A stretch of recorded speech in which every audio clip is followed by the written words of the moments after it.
आज की ये कहानी मध्य प्रदेश के भिंड से। भिंड का रहने वाला एक 25 साल का नौजवान लड़का जिसका नाम मोनू होता है, वो अपने घर अपने गांव को छोड़कर आंध्र प्रदेश जाता है। वहां जाकर एक टोल प्लाजा पर नौकरी करता है। 9 फरवरी 2023 को मोनू आंध्र प्रदेश से वापस अपने घर के लिए निकलता है। ग्वालियर तक वो पहुंचता है और उसके बाद से फिर वो लापता हो जाता है। जिसके बाद मोनू को जिस वक्त तक घर पहुंच जाना चाहिए था, तब तक परिवार के लोग उसका इंतज़ार करते हैं।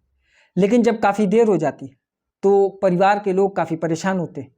वो कुछ लोगों के साथ मोनू को ढूंढने के लिए निकलते हैं, लेकिन काफ़ी कोशिश के बावजूद मोनू का कुछ भी पता नहीं चलता। उसका मोबाइल स्विच ऑफ होता है। अब परिवार के लोग काफ़ी परेशान रहते हैं। जिसके बाद दूसरे दिन यानी 10 फरवरी को माता पिता और बाकी कुछ लोग जो उनके साथ थे वो थाने जाते हैं और थाने जाकर अपने बेटे की गुमशुदगी की रिपोर्ट दर्ज कराते हैं। इस दौरान परिवार के लोग पुलिस को ये भी बताते हैं कि मोनू जब आंध्र प्रदेश से निकला था तब से लेकर ग्वालियर तक, और ग्वालियर के बाद फिर वो एक बस में सवार हुआ था। सवार होने तक परिवार के लोगों की उसके साथ बातचीत हुई थी, लेकिन उसके बाद से उसका मोबाइल स्विच ऑफ हो जाता है और तब से मोनू कहाँ है, कैसा है, परिवार के लोगों को कोई भी खबर नहीं। जिसके बाद पुलिस तफ्तीश शुरू करती है और तफ्तीश के दौरान सबसे पहले पुलिस की टीम ग्वालियर रेलवे स्टेशन पर जाती है। जिस प्लेटफॉर्म पे मोनू जिस ट्रेन से आ रहा था उसको रुकना था, उस प्लेटफॉर्म के सारे सीसीटीवी कैमरे की फुटेज को चेक करना शुरू कर देते हैं। इस दौरान पुलिस ये देखना चाहती है कि क्या मोनू वाकई में ग्वालियर पहुंचा था या ग्वालियर पहुंचने से पहले ही वो लापता हो जाता है। पुलिस जब सारे सीसीटीवी फुटेज को खंगालती है, इस दौरान पुलिस को ये देखने को मिलता है कि वाकई में जिस ट्रेन से मोनू को आना था उस ट्रेन से मोनू आया भी और उस प्लेटफॉर्म पे उतरा भी। जिसके बाद पुलिस के द्वारा परिवार के लोगों को बुलाया जाता है और परिवार के लोग काफ़ी परेशान भी थे। उसके पीछे का एक और कारण था, वो ये कि हाल ही में 8 महीने पहले मोनू की शादी हुई थी और नए नवेला दूल्हा मोनू बना था। जिसके 2 महीने बाद मोनू आंध्र प्रदेश वापस जाता है कमाने के लिए और 6 महीने के बाद फिर वो वापस आ रहा था। लेकिन जब मोनू घर वापस नहीं आता तो मोनू के साथ साथ मोनू के ससुराल के लोग भी काफ़ी परेशान होते हैं। मोनू के ससुर अक्सर मोनू के पिता को कॉल करते और मोनू की हाल चाल लिया करते थे, लेकिन जब वो नहीं मिलते तो मोनू के ससुर और मोनू के पिता पुलिस के बुलाने पर रेलवे स्टेशन जाते हैं।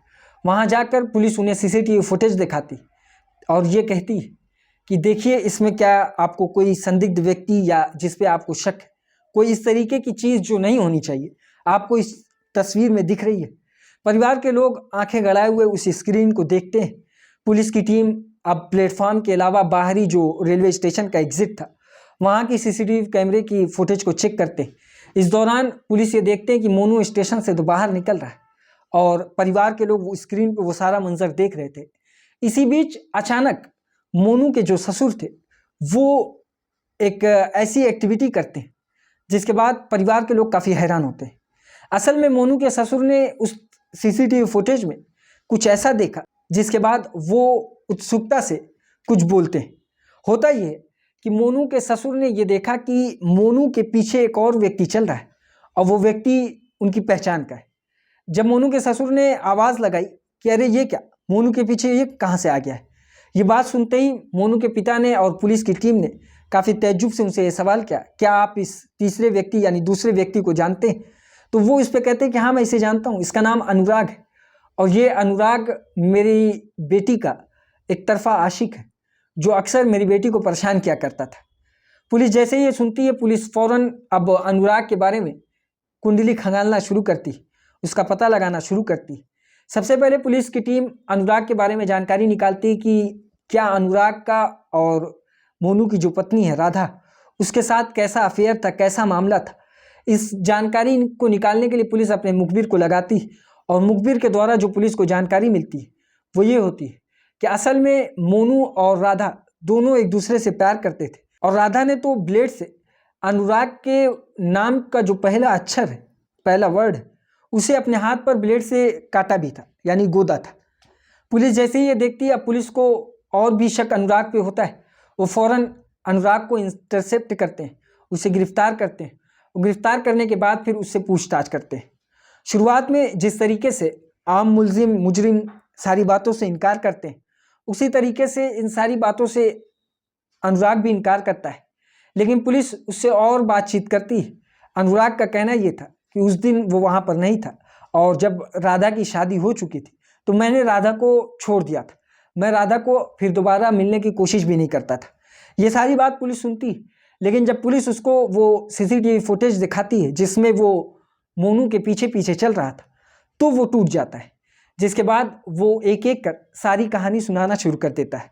कहानी कुछ इस तरीके से थी कि असल में अनुराग ने ही मोनू को गायब किया था और मोनू जब ग्वालियर रेलवे स्टेशन पर उतरा था उसी दौरान अनुराग उसका पीछा करता है और पीछा करते करते जिस बस में मोनू चढ़ा था उसी बस में अनुराग भी चढ़ जाता है। एक ही सीट पर दोनों बैठते हैं, बातचीत करते करते दोनों एक दूसरे से दोस्ती कर लेते हैं। इस दौरान अनुराग एक दूसरे से बात कर रहा था। जब वो मोनू से बात करता है, वो पूछता है कि उसे कहाँ जाना है, तो वो ये कहता है कि उसे भिंड के फला गांव में जाना है। जिसके बाद अनुराग उससे ये कहता है कि तुम्हें वहाँ जाना है तो ऐसा करो, तुम यहीं पर उतर जाओ, मुझे मेरे दोस्त लेवाने के लिए आ रहे हैं 4 व्हीलर से, हम दोनों साथ ही में उस जगह पर चलेंगे, तुम्हें उसके गांव में तुम्हारे गांव में छोड़ देंगे, उसके बाद मैं वहाँ से आगे चला जाऊँगा। इस बात को सुनते हुए मोनू भी मान जाता है। जिसके बाद अनुराग और मोनू दोनों वहाँ पर उतर जाते हैं। फिर कुछ देर के बाद अनुराग के जो दोस्त प्लान के मुताबिक 3 और दोस्त वो 4 व्हीलर लेकर आते हैं। उसके बाद अनुराग और मोनू दोनों कार में बैठ जाते हैं। फिर कार आगे जाती है। जिस गांव में मोनू को उतरना था उस गांव के रास्ते से अनुराग की कार और आगे बढ़ जाती है। जिसके बाद मोनू ये कहता है कि तुमने मुझे क्यों उतारा नहीं, मुझे तो पीछे रुकना था। जिसके बाद असल में अनुराग का जो रूप था वो चेंज होता है और वहीं पर रखा हुआ एक गमछा जिससे अनुराग मोनू के गले में डालता है और उसके बाद उसकी गर्दन को कसना शुरू कर देता है। इस दौरान मोनू को अचानक ये बात समझ में आ जाती है कि ये मुझे क्यों मारना चाह रहे हैं, क्योंकि कुछ दिन पहले जब वो आंध्र प्रदेश नहीं गया था उससे पहले उसके पत्नी से इस बात को लेकर चर्चा हुई थी। मोनू को इस बात का पता चल गया था कि राधा का किसी अन्य व्यक्ति के साथ कोई अफेयर था पुराना। जब उसको वो गर्दन से कसता है तो उसे ये याद आ जाता है और मोनू इस बात पर राज़ी हो जाता है। ये उससे कहता है कि तुम मुझे छोड़ दो, मैंने तो राधा से बहुत पहले ही ये बात कह दी थी कि अगर तुम्हें किसी और के साथ रहना है तो तुम हंसी खुशी जाकर उसके साथ रह सकती हो। जिसके बाद फिर अनुराग ये सारी बात तो सुनता है, लेकिन उसका जो खून सवार था उसके सर पर वो रुकता नहीं। वो मोनू को रास्ते से हटाने के पूरे प्रोग्राम को तय कर चुका था और वो मोनू को जान से मार देता है। असल में जान से मारने के पीछे का जो मेन कारण था और मेन व्यक्ति जो था वो अनुराग नहीं बल्कि मोनू की खुद की पत्नी राधा थी। असल जो मास्टरमाइंड थी वो कोई और नहीं, राधा थी। राधा ही ने अपने आशिक अनुराग से ये बात कहा था कि मोनू को इस तरीके से रास्ते से हटाना है और मोनू कब कहाँ पर पहुँच रहा है ये सारी जानकारी राधा अनुराग को देती थी। जब मोनू ग्वालियर रेलवे स्टेशन पर उतरा उस दौरान भी राधा ने ही अनुराग को कॉल कर ये बताया कि मोनू रेलवे स्टेशन पर उतर चुका है और वो यहाँ पर है। और इसी दौरान अनुराग उसका पीछा करते करते बस तक उसके साथ गया। फिर पुलिस इन दोनों को गिरफ्तार करती है, अनुराग और राधा दोनों को, और गिरफ्तार करने के बाद जेल भेजती है। जो एविडेंस के तौर पर पुलिस के पास मौजूद था वो ये कि राधा के मोबाइल से जो भी कॉल डिटेल्स थी और जहाँ जहाँ उसने बातचीत की थी वो सारी चीज़ मौजूद थी। यानी जब वो मोनू से बात करती थी वो डाटा, और मोनू से कॉल कट करने के बाद जब वो अनुराग को कॉल करती थी और अनुराग से जो बात करती थी वो सारे डेटा पुलिस के पास मौजूद थे। और प्रूफ के तौर पर अदालत में पुलिस ने इन सारे सबूत को पेश किया। अब देखना ये है कि इनकी सज़ा आखिर क्या होगी, जबकि एक ऐसा व्यक्ति जिसे ये रास्ते से हटाते हैं उसका कोई जुर्म ही नहीं था। दोनों अपने इश्क के बीच में मोनू को लपेटते हैं और उसके बाद मोनू की जान ले लेते हैं।